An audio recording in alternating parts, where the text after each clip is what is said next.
اسی ابا قبا کے ساتھ، اسی امامے کے ساتھ پوری دنیا میں سفر کر رہا ہوں. میں ایک مغربی ملک کے ایئرپورٹ پر اترا اور اسی لباس کے ساتھ باہر نکلا. کچھ انگریز ہمارے سامنے سے گزرے اور پھر پلٹ کر واپس آئے اور کہنے لگے یہ کیا پہنا ہوا ہے، بڑا اچھا لگ رہا ہے، بڑا خوبصورت لگ رہا ہے. میں نے کہا جی یہ مسلمان علماء کا لباس ہے. تو کہنے لگے مسلمان ہو، یہ بتاؤ کہ نبی کے گھر والوں کو مانتے ہو یا دوستوں کو مانتے ہو؟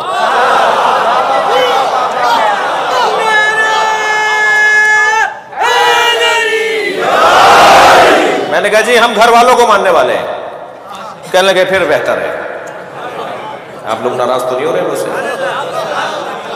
ہماری تصویر اچھی ہے، میں یہ بات کر رہا ہوں. میں دوسروں کے بارے میں اگر بات بھی ہو رہی ہے تو وہ لمحہ فکریہ کے طور پہ ہو رہی ہے، توجہ کرنے کے لیے بات کی جا رہی ہے. تو 4 مثالیں اور لے لیجئے. پچھلے دنوں پاکستان کے سرکاری دورے پر یہ کیا ہوا اس کو، کچھ لوگ یہاں آئے ہوئے تھے کراچی میں، ان میں کچھ یہودی بھی تھے.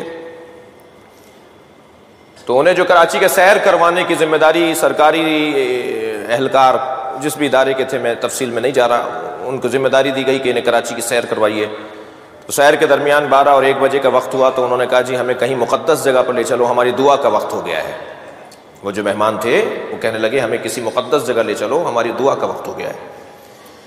تو ان میزبانوں نے ایک مسجد کے باہر گاڑیاں روک لیں. وہ اتر کے گئے، فوراً ہی واپس آ کے بیٹھ گئے، کہنے لگے کہیں اور لے کے چلو.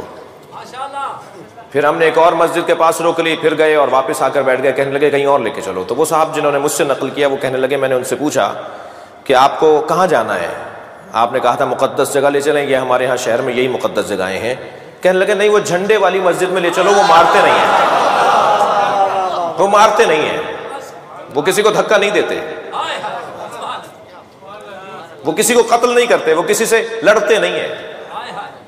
ہماری مسجد میں اگر کوئی ہاتھ باندھا ہوا کوئی مسلمان نماز پڑھنے آ جاتا ہے تو ہم تو سب سے اسے باہر نہیں کرتے. مہمان ہے، اس کا خیال کرو.